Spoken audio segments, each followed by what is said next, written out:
I used to take our youth group to DCLA, which was a youth evangelism super conference, and every time we'd go, it was in Washington, D.C., and we would go to the Vietnam War Memorial and check it out. And maybe you didn't know, but the War Memorial is angled in such a way, the walls are angled in such a way that the one angle directs you toward the Washington Monument, and do you know what the other angle directs you toward? The Lincoln Monument. That's exactly right. There are over 58,000 names of men and women who gave their lives for freedom on that wall. I remember the controversy as they were getting ready to build that memorial. Some of you are old enough to remember that. And I found it super interesting. But as you walk up and see the wall and even touch the wall, like this person, this is one of my favorite pictures of the War Memorial, that you feel something there. It's a somber, it's a respectful, it's a reverence that you experience in that moment. And like this man, touching and feeling something and maybe having known someone who had given their life in service for our country. And there are walls of remembrance, or should be walls of memorial around us. In Jerusalem, there's another wall. It's called the Wailing Wall. And I didn't know this, and maybe you know this or have known this before. But as I was doing research for this message, I was interested in finding out that the people that come to the Wailing Wall to pray, because this is a remnant, of the wall of Jerusalem, and devout Jews go there to pray and to leave notes and messages if they're not comfortable praying. But behind that wall, they direct their prayers to the foundation stone. And I don't know if you're familiar with the foundation stone. I wasn't. But what I found out was they believed the foundation stone was where the Ark of the Covenant sat over, and it was the foundation stone for the Holy of Holy place in the temple. It was believed, some Jews believed, that it was where all creation occurred to begin with. This is where God created man and woman in the garden. There. And so it's the holiest place for the Jew in Jerusalem. So if you ever get to go there, I'm going to try to go there again this spring. We've been canceled a couple years. I want to go and see that place. You have to dress appropriately to go to the temple wall. Now, if you're familiar with the Old Testament scripture, then you can think of the book of the Bible where there was a wall rebuilder. Anybody know? Nehemiah, exactly. So if you're joining us, we're in a series online or in person. We're in a series called More Than Surviving. We're looking at men and women in the Bible that did more than survive in inhospitable or extreme conditions, and Nehemiah was one such person. So if you'll turn to Nehemiah chapter 1, verses 1 through 4, we're going to look at that this morning. The words of Nehemiah, the son of Hakaliah. Now, it happened in the month of Kislev in the 20th year as I was in Susa, the citadel, that Hanani, one of my brothers, came with certain men from Judah, and I asked them concerning the Jews who escaped, who had survived the exile, and concerning Jerusalem. And they said to me, the remnant there in the province who had survived the exile is in great trouble and shame. The wall of Jerusalem is broken down and its gates are destroyed by fire. And as soon as I heard these words, this is Ananiah in the first person, or Nehemiah in the first person, I sat down and wept and mourned for days, and I continued fasting and praying before the God of heaven. The question you might be asking, if you're not familiar with Nehemiah, someone said last week, I'm not familiar with the book of Esther. And I said, well, it's a great book. You ought to read it. Nehemiah is another short book that you ought to read about the wall rebuilding. But here is a man who is grieved over walls. And you might say, well, what's the big deal? Why were Jerusalem's badly damaged city walls cause for great grief? Well, I got to tell you that for this Jewish man, for Nehemiah, it meant everything. Because Jerusalem was where he prayed to. Jerusalem was the heart of Hebrew culture, and the walls were broken down. That meant his life, his spiritual life, was broken down. And he was grieved. In the ancient world, walls were necessary in order to provide protection from one's enemies. To provide protection. And I would say today, walls are important, or should be important, in our lives. You might think of them as boundaries. And if you're familiar with the book of Nehemiah, you know that he went to the king, he asked, actually he was grieved, he was a cupbearer, and the king noticed that he was downcast, and he asked why. And Nehemiah told him, because the walls of the city of Jerusalem were broken down, can I, O king, go and rebuild walls? And he got permission to gather the materials that he needed and to cross borders into other kingdoms as he went to Jerusalem. And it's quite a story.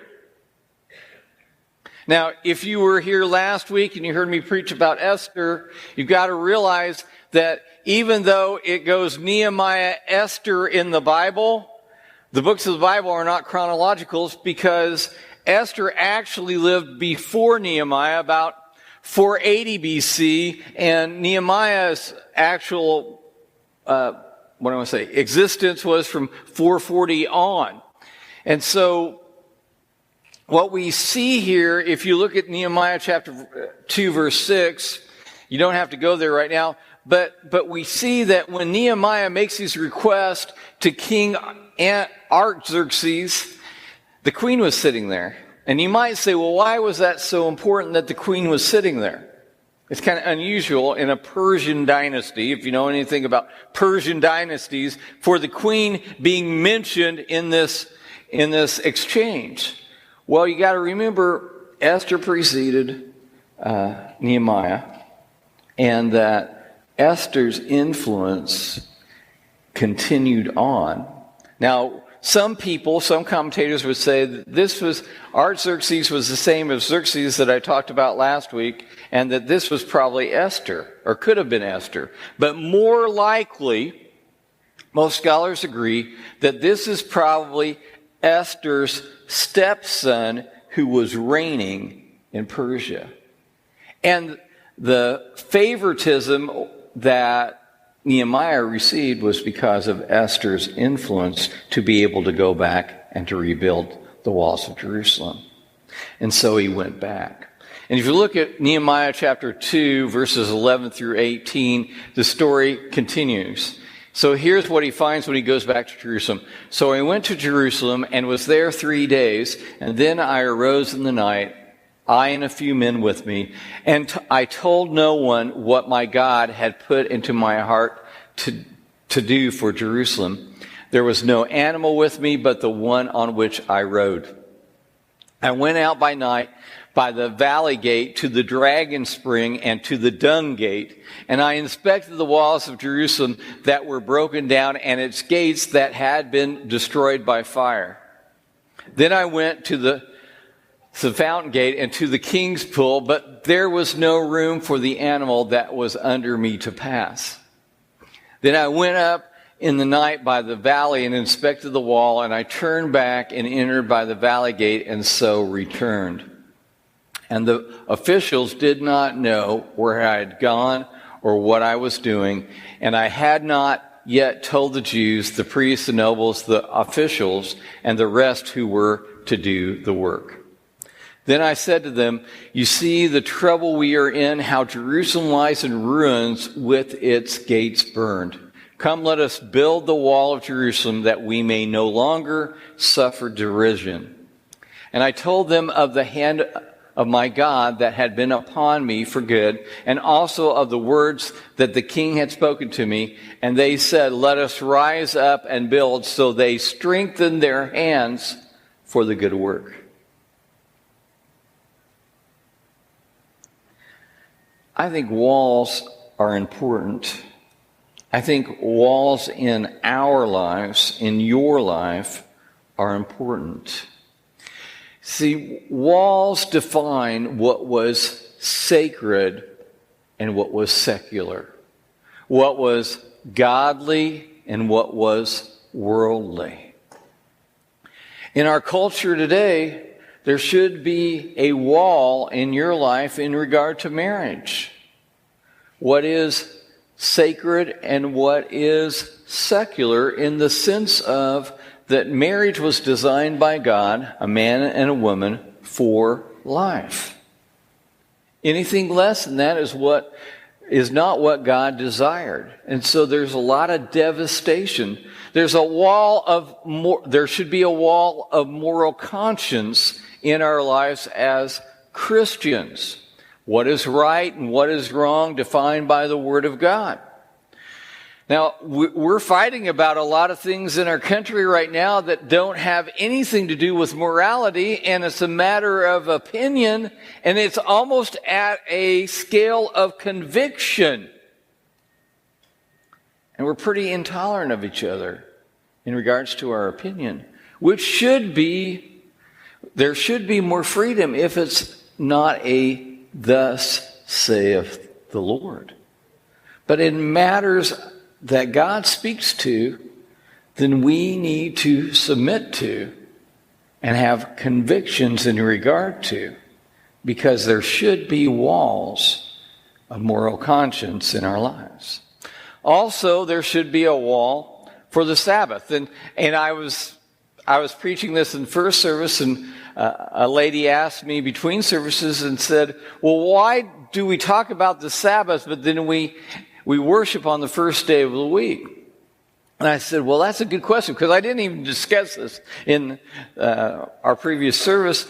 In Acts chapter 20, verse 7, it talks about the early church meeting on the first day of the week. In Christendom, from the very beginning, met on the first day of the week. We no longer worship on the Sabbath, which is Friday evening to Saturday evening, because of that tradition. But there still is a setting aside for one day a week as God rested to honor the sacred. Now, a few years ago, maybe you remember this advertisement. Do you remember what weekends were made for? And in our culture and in our society, and I'm not trying to condemn that, but folks, as Christians, our Sabbath, our Sunday, should be devoted to God. There's a boundary of the sacred that we need. And when there are no walls, the solidarity of a defined people group break down, while the advancing influences of the invading forces proceed unimpeded.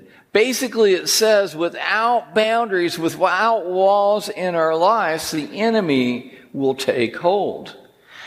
What the city walls achieved in Jerusalem physically is what the Sabbath achieved spiritually, by building a wall around a time of quiet, a time of reflection and worship in the midst of routine busyness and day-to-day business. They found a way to recalibrate their fragmented lives. Now, if you're joining us online, or if you're here in person today, which you are if you're in this room, I hope you're in person, you are in the process of recalibrating your life. This is a touchstone event. I hope for you weekly that this is an opportunity to stop, to reflect, to be quiet, and to think. Now, one time isn't going to change your life, but if this is a habit, then this is a touchstone time of the sacred. We have so many hours a week where we are bombarded secularly, but when is our sacred space? Holy ground was fenced off in order that faith, family, and a sense of the presence of God might be guarded, to be watered, and to grow. Common days surrendered to uncommon time. The Sabbath was a figurative wall built each week to reestablish boundaries of communal identity and to separate the holy from the secular. Did you know that was what you're doing? We're gathering to have communal identity. Doesn't that excite you? We don't even realize that. In fact, for me, and maybe for you, it is a step back in time as a reminder of me being brought to church, whether I wanted to or not, and gathering with people and getting to know them as family. And that changed my life because there were times when I felt refilled and refueled because of the gathering of Christians. And it made all the difference in my life. You see, Jewish writers say that the world is resold every Sabbath. And I hope for us as a body, as the family of God, as the Church of Jesus Christ, that as we gather, we are being resold. Through the Sabbath, Judaism has succeeded in turning its greatest teaching into a day, out of a remote world of profound thoughts, grand dreams, and fond hopes, all of which seem so distant, so intangible, and so unrealizable. The Sabbath has forged a living reality which can be seen, tasted, and felt once a week. We just experienced that in communion in the Lord's Supper as we gather around the table with the loaf and the cup. Now, a picture I want to show you this morning. This is a group of Jews that are being herded out of a train car into a concentration camp. There's another picture to show the crowding. They were gathered like cattle.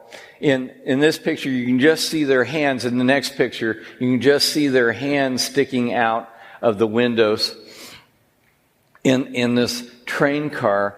And the story goes that one woman, a Jewess, was gathered by the Nazis on a Friday, and the only thing that she could take with her was that she wrapped up the challah bread and the candles that she used for the Sabbath worship, and she carried them with her as they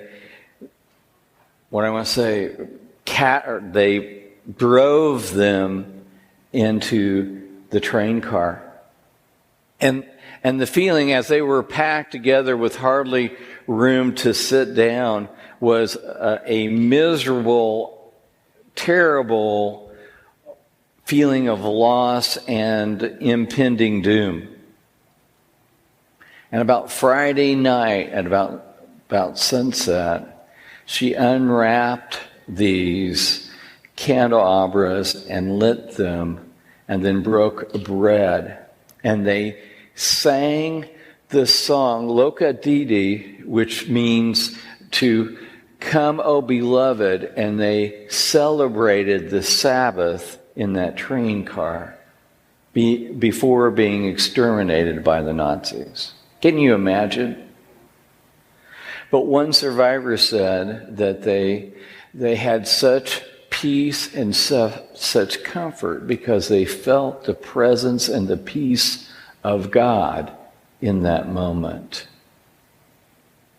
Folks, during distressing, disturbing, turbulent times, we need those moments of the sacred in our lives.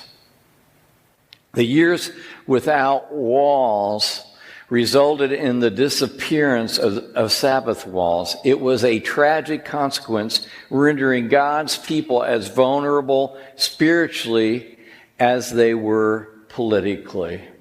Now I want to look at what Nehemiah does in Nehemiah chapter 13, 15 through 22. Because the walls were down, they were not honoring God and the fourth commandment. This is what it says in 15 through 22. It says, "In those days I saw in Judah people treading wine presses on the Sabbath and bringing in heaps of grain and loading them on donkeys, and also wine, grapes, figs, and all kinds of loads, which they brought into Jerusalem on the Sabbath day. And I warned them on the day when they sold food. Tyrians also, who lived in the city, brought in fish and all kinds of goods and sold them on the Sabbath to the people of Judah in Jerusalem itself. Then I confronted the nobles of Judah and said to them, 'What is this evil thing that you are doing, profaning the Sabbath day? Did not your fathers act in this way, and did not our God bring all this disaster on us and on this city? Now you are bringing more wrath on Israel by profaning the Sabbath.' And as soon as it began to grow dark at the gates of Jerusalem before the Sabbath, I commanded that the doors should be shut and gave orders that they should not be opened until after the Sabbath. And I stationed some of my servants at the gates that no loads might be brought in on the Sabbath day. Then the merchants and the sellers of all kinds of wares lodged outside Jerusalem once or twice. But I warned them and said to them, 'Why do you lodge outside the wall? If you do so again, I will lay hands on you.' From that time on, they did not come on the Sabbath. Then I commanded the Levites that they should purify themselves and come and guard the gates to keep the Sabbath day holy. Remember this also in my favor, O my God, and spare me according to the greatness of your steadfast love." I believe Nehemiah was at his wit's end when this occurred. Can you imagine? Hey guys, we're locking the gates. There's going to be no commerce on the Sabbath. And that had to be crazy to those folks that were dealing in merchandise and stuff and bringing their goods into Jerusalem. But Nehemiah, as the governor, took effort and put guards there to the point that he deputized the priests and Levites to keep the day holy. Now, this could not have been popular. In fact, I imagine people were upset, but then he said, "Hey, I will lay hands on you." Now, to use a more common vernacular, they were going to beat some people up if they didn't honor the Sabbath. Now, I can't imagine going to a golf course and saying, "Hey guys, you can't play golf today because today's Sunday. I'm going to beat you up if you don't." I might get thrashed pretty well. There might be some people upset. But can you imagine the activities that we participate in? And somebody saying, "Hey, nope, sorry, you can't do that." But Nehemiah was making the point that they need to honor the Sabbath, because the Sabbath had become just another workday. And it was God's day. And we need to remember God's day. Nehemiah worked to rebuild the wall that protected Jerusalem and the temple from its enemies. He also restored another wall that was in disrepair. The wall around God's commanded Sabbath was just as sacred as the one that defined the city limits. That was so important. And when the Sabbath wall is broken down, the enemies of our soul can easily steal the joy and the refreshment God intends for us. An often overlooked key to thriving spiritually is found in the fourth commandment: remember the Sabbath day and to keep it holy. Now, we worship on Sunday and not on Saturday. But the point was that God wanted us and wanted to call us to recalibrate our lives. Because we were created by God, and He said we needed it. And guess what? We are better for it. Oftentimes, someone's comment, something that I've learned, something that someone else has said, has made a difference in my life because I was here worshiping God on the Sabbath. What kinds of activity or non-activity tend to recharge your spiritual and emotional batteries? Where do you find that refilling or that refueling? What day or part of your weekend will you build a wall around to re-soul? Got to remember that strong walls and strong lives are built one brick at a time. It's not one Sunday. It's Sunday after Sunday. It's life group after life group. It's devotion after devotion, spending time with God, that builds our lives, that makes a difference, that makes a habit, that fills our spirits. Because it wasn't the Jewish people who preserved the Sabbath, but the Sabbath that preserved the Jewish people. And I would say that that's what Sunday does for us. It's not the Sunday, or it's not the Christian that preserved Sunday. It's the Sunday that preserved us, that worship of God. My question this morning is, how sacred is your Sunday? How sacred is it? This morning I want to challenge you with this, to build a wall for the Sabbath in your life. Make that a part of your family, part of your walk, the gathering of God's people. To keep that sacred, that time of reflection, meditation, of worship, that someone speaks into you and you speak into them, that makes our lives worth living, that touchstone experience. Will you stand and pray with me this morning?